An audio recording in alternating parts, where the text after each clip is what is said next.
5 festive concerts of the National Orchestra during the first Festival of Wellington set a happy yet dignified mood, fitting for a capital city.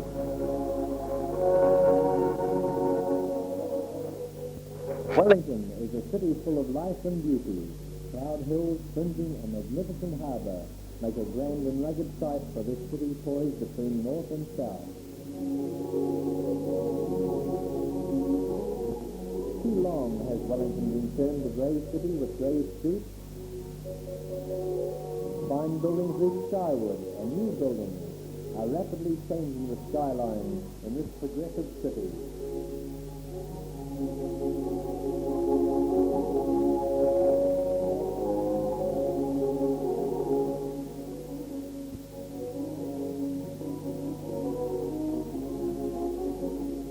The capital has other attractions not possessed by its contemporary cities: the colour and ceremony of Parliament, national institutions and government departments, truly a city of work and dignity.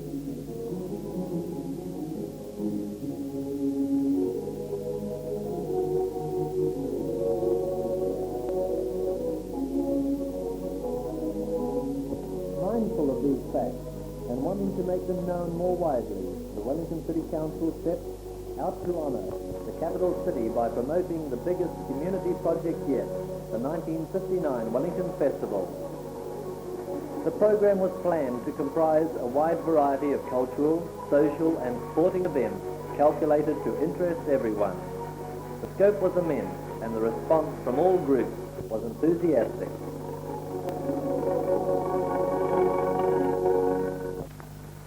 On February the 25th, Festival Freddy, the little drummer emblem who was soon to become known to thousands, truly came to life. All eyes were upturned as a formation of Air Force jet planes swept across the Wellington skyline in a majestic salute to mark the start of the festival.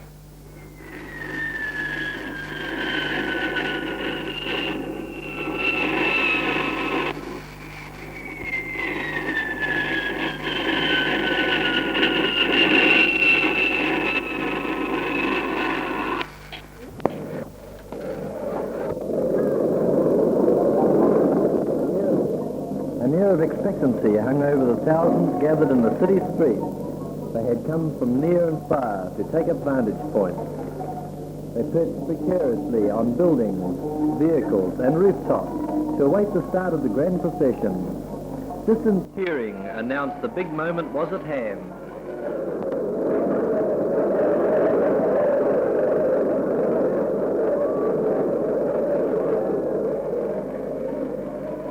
As the majestic government float came into view, the crowd roared its approval in anticipation of many good things to come.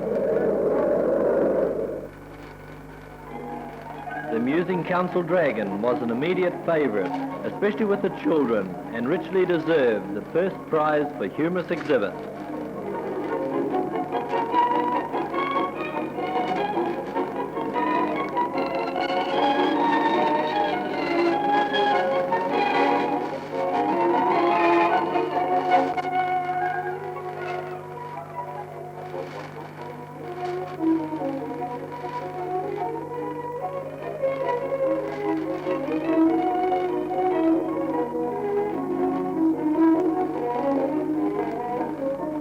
Beautiful trade floats won applause as they moved past the admiring throng.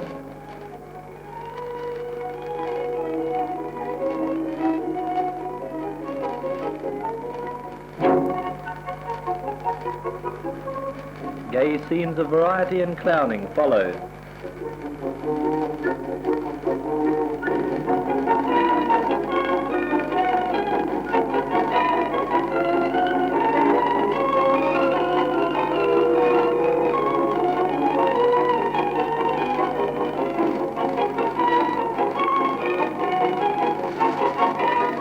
The Hut City float was a masterpiece of design and truly symbolized progress and plenty.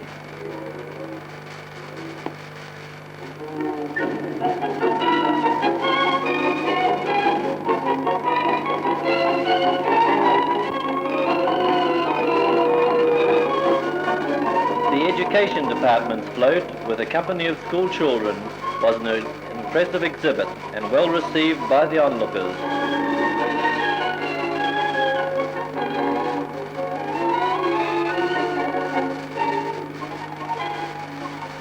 The entry of a beautiful floral float as a tribute to the capital city was a fine gesture from the city of Hastings.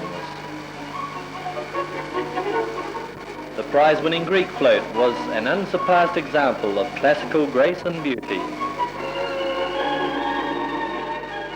But variety is the life of a great procession, and a cheer went up for the smart Samoan band.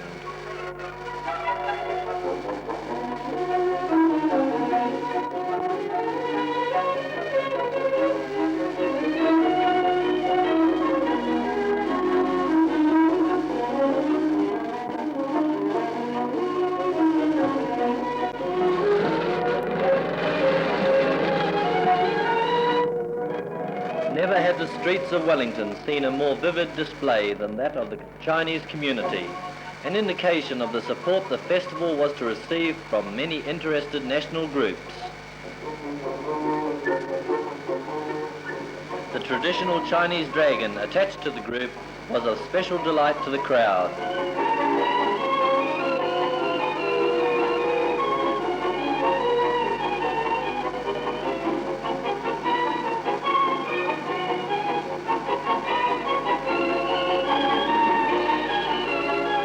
A never-ending stream of exhibits continued, the spectacular, the gay, the amusing.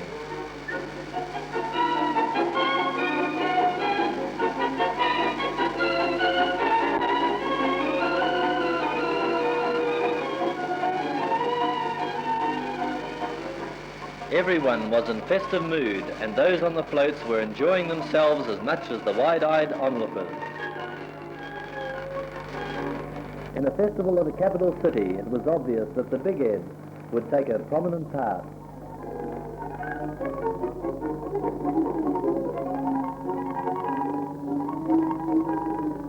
Far down Lambton Quay, the crowd still waited for the floats to roll by. A huge crowd, estimated at over 100,000, packed the streets to applaud the biggest and most colourful procession in the city's history. And what a cavalcade it was as it neared the end of the 2-mile route.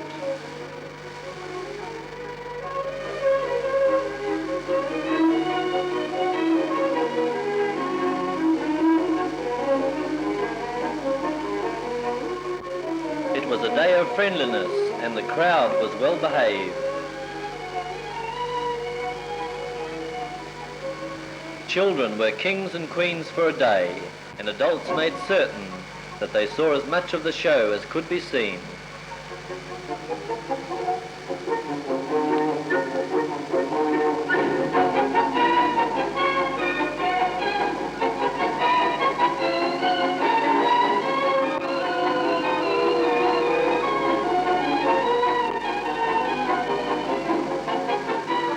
The participation of the churches and their voluntary labour was much appreciated.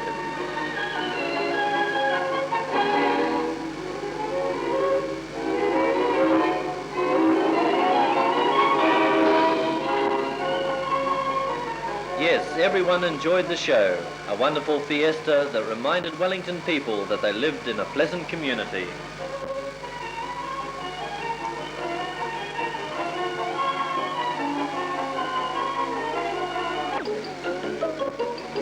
But the procession was a foretaste of the many fine festival events to follow. The Wellington Water Ski Club organised a superb display on the harbour, commencing from Petone foreshore.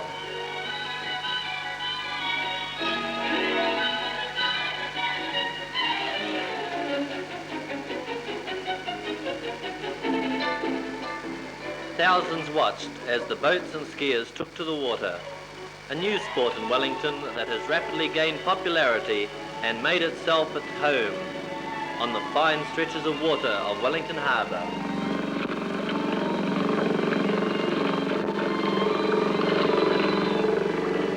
The display includes a beginner learning to ski with the help of 2 experienced club members. Slippery Sam finds it hard to keep his feet.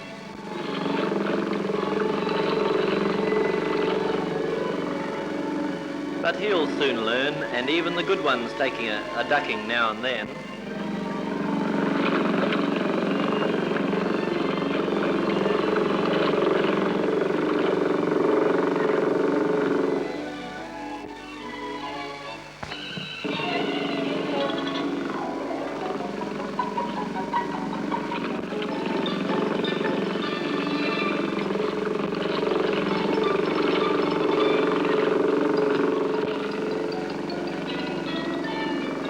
Now here's some fancy water skiing that takes skill and nerve.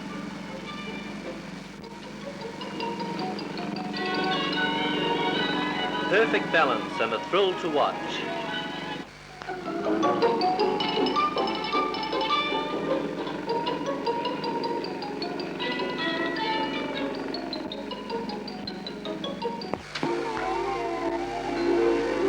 The festival moves to another time and another part of the harbour. Yachts prepare for the festival regatta, and white sails fly in the breeze. Soon the races are underway and excitement is in the air. Far into the afternoon the sails gleam in the sunshine and skillful young sailors urge their small crafts over choppy waters and thrilling races.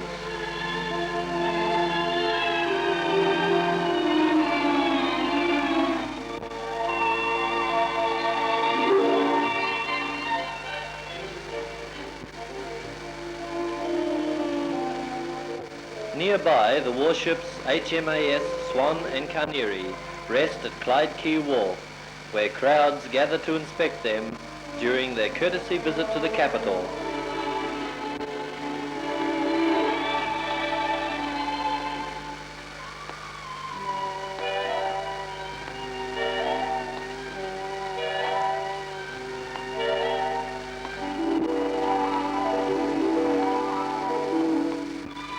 Suddenly, a city square is born in Wellington.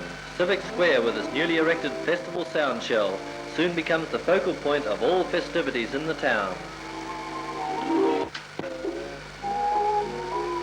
A variety of lunch hour recitals daily took the stage, whilst throngs gathered to watch and enjoy the outdoor entertainment.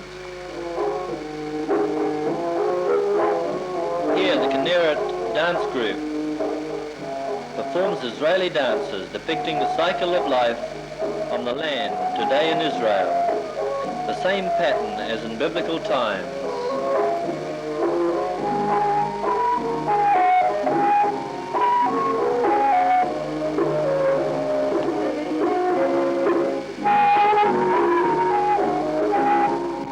A young announcer describes the dances and explains that they are an expression of the youth of one of the oldest countries in the world.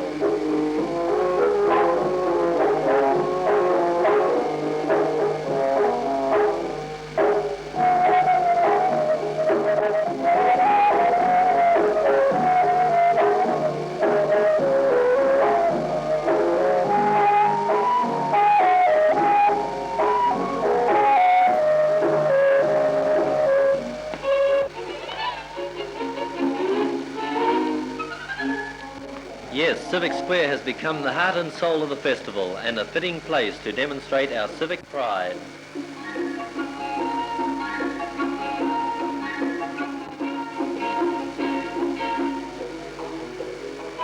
Nearby, an interesting pottery making display attracts a large audience. The ancient skill of the potter's wheel flourishes in our midst, and a thing of beauty is shaped from common clay.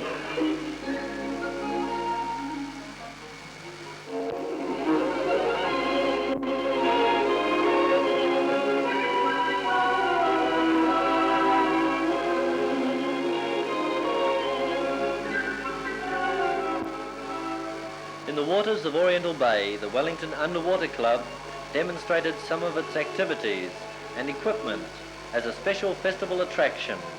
Aqualung, snorkels, flippers, spear guns and rubber suits were on display, and young and old eagerly watched the demonstration of entering the water and the correct way of using equipment. Strange creatures in Wellington Harbour, but just another part of the festival.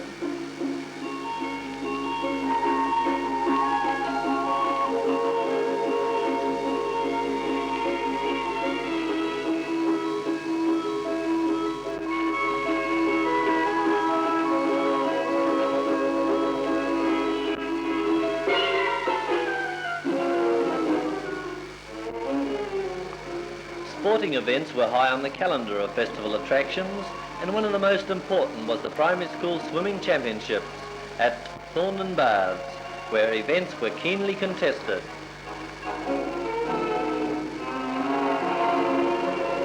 Young swimming champions thrashed through the water to continuous cries of encouragement from excited onlookers.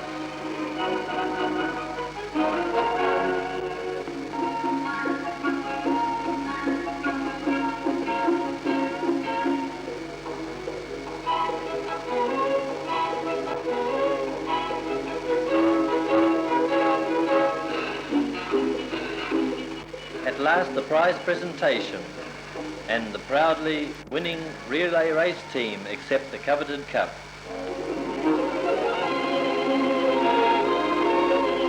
Another display that fascinated hundreds of youngsters was the Wellington Model Aeroplane Club's outing at Kilburney Green, where locally made radio-controlled model aircraft were star attractions of an exciting show.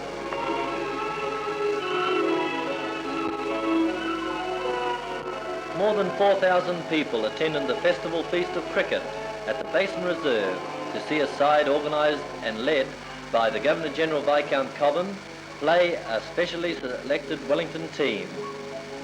The crowd was festive and the atmosphere too was carnival, which much of the game spiced with fun.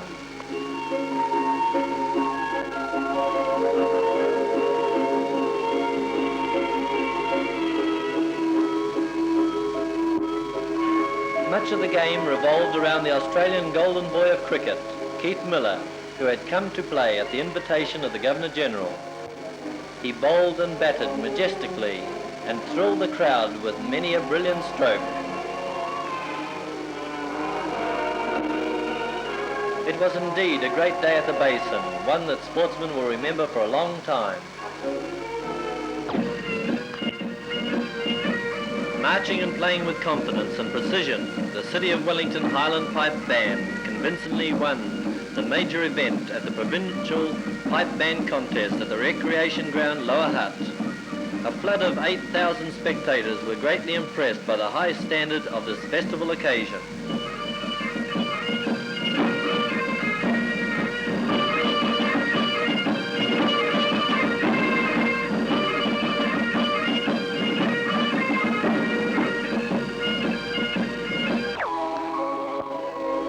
The City Transport Department joined the festival fun with their highly decorated tram, a showpiece on the city streets.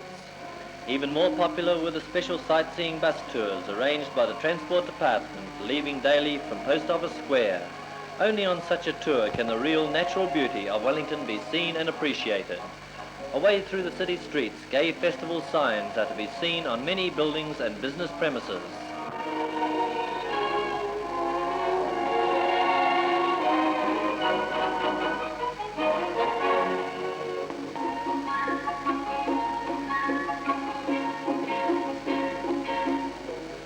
Soon the buses climb to Mount Victoria, where grand panoramic views are seen.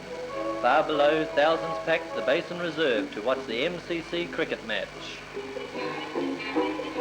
The bus rolls on towards the coast, and a stop is made at picturesque Worcester Bay, which shows Wellington in summer mood.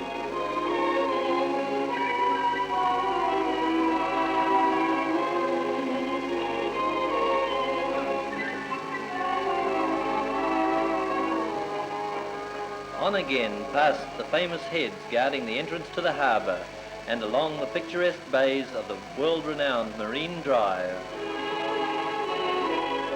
Climbing high above the city again, grand vistas of Wellington nestled on the harbour's edge are viewed in one majestic sweep.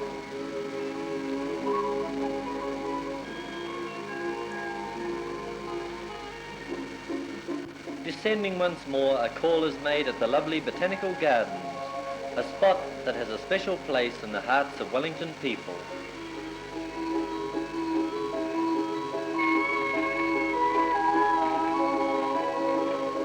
Close by, the Sound Shell is being prepared for a festival open-air concert in the evening, a beauty spot and a place of culture. Wedding photos in the lovely gardens have become a charming Wellington tradition.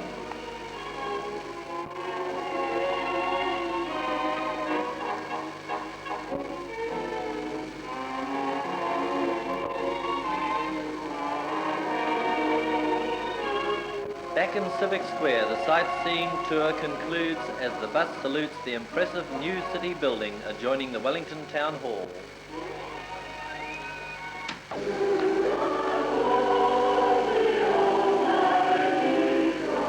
It was altogether proper that there should be a combined Sunday church service at which Wellington's community could express its thanks to God and pledge itself for the future.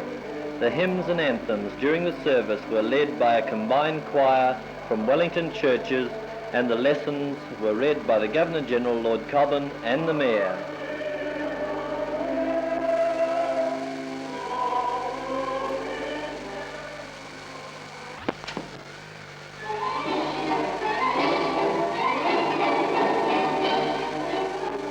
At a repeat performance held at Percy's Gardens, Petone, the ballet Masquerade, especially created by Madame Galina Vasilieva for the Festival of Wellington, was presented to a delighted audience. What more perfect setting for a ballet? Councillor Hyatt, the festival chairman, is an enthralled spectator. The gay dance weaves a magic spell in the breathless summer air.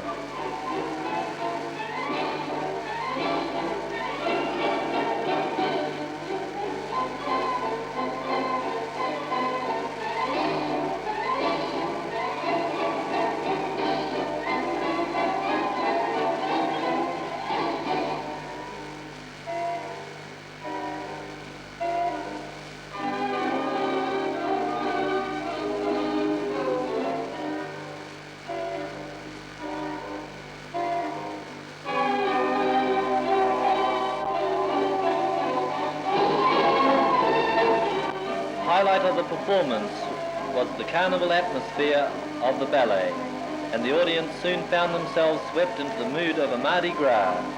The ballet was very well danced by soloists and corps de ballet, but most spectacular was the oriental acrobatic adagio, which won tremendous applause.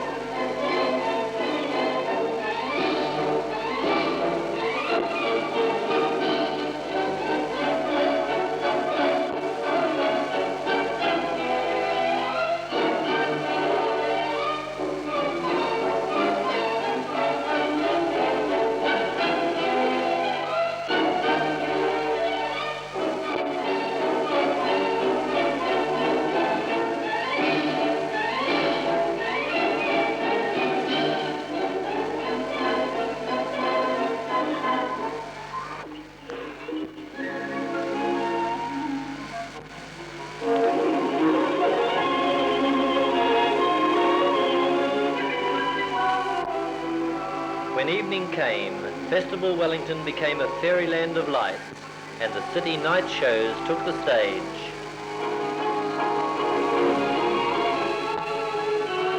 A world-class show filled the basement reserve to capacity when the famous Harlem Globetrotters showed their paces. Variety acts came first, an outstanding balancing act. And then a breathtaking trick cyclist, a Japanese miss who kept the crowd enthralled with her amazing turn.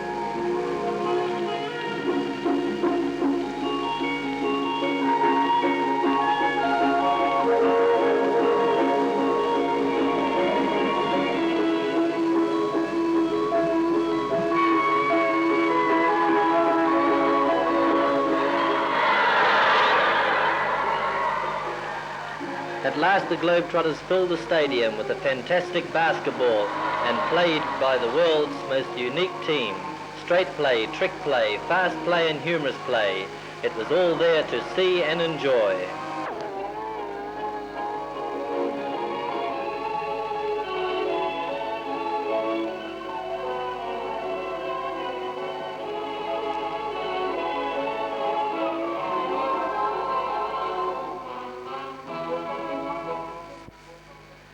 The calm weather during the festival was ideal for showing Wellington's fountain in Kelvin Park, and many visitors came nightly to see this lovely sight.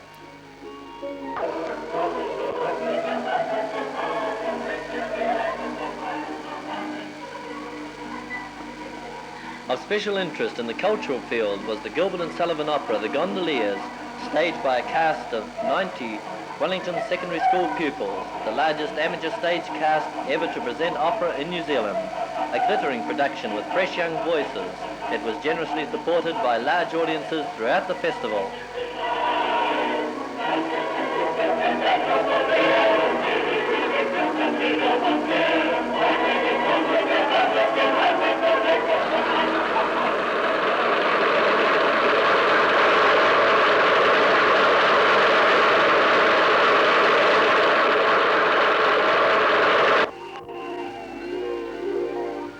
So throughout 11 days and nights the festival went on.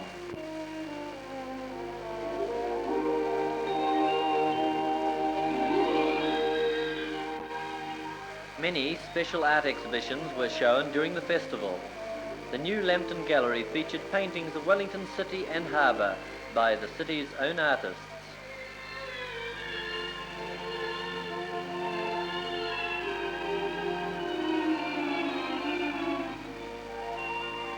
The exhibition attracted much interest and some very worthy canvases were on display.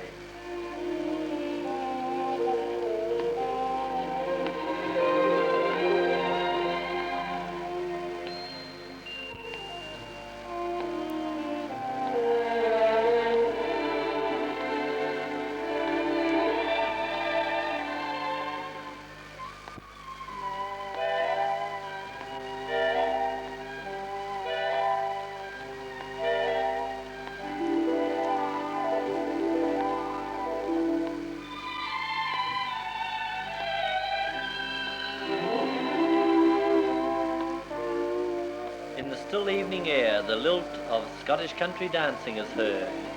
Have you ever tried dancing on the green at the Sound Shell on a summer's evening? It's an experience you'll enjoy.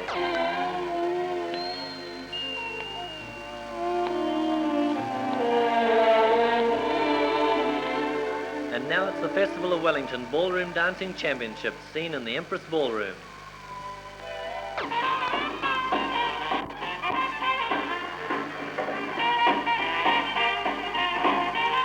The dancing continues in the streets at night. Civic Square has become an open-air dance floor, and the intoxicating power of rhythm is clearly seen on all sides. Many hundreds tirelessly danced and jigged to the inflexible beats of popular music. And this is the mood for the final night. For thousands have gathered at Civic Square to end the festivities with a bang, jam-packed with carefree dancers and more sedate spectators who came to watch. The festival winds up on a noisy, triumphant note. At midnight, March the 7th, 1959, Mayor Kitson party joined the merry throng and formally closed the festival with the hope that the spirit engendered in this festival would continue through the years. Festival Chairman Alan Hyatt, Public Relations Officer Mr. Thompson, Festival Organiser Mr. Henson, and other organisers were all there to see the close of a grand show. Midnight has come and the festival is over, but the carnival spirit will not be forgotten. With her record of achievement, Wellington has well earned her first holiday in festive dress.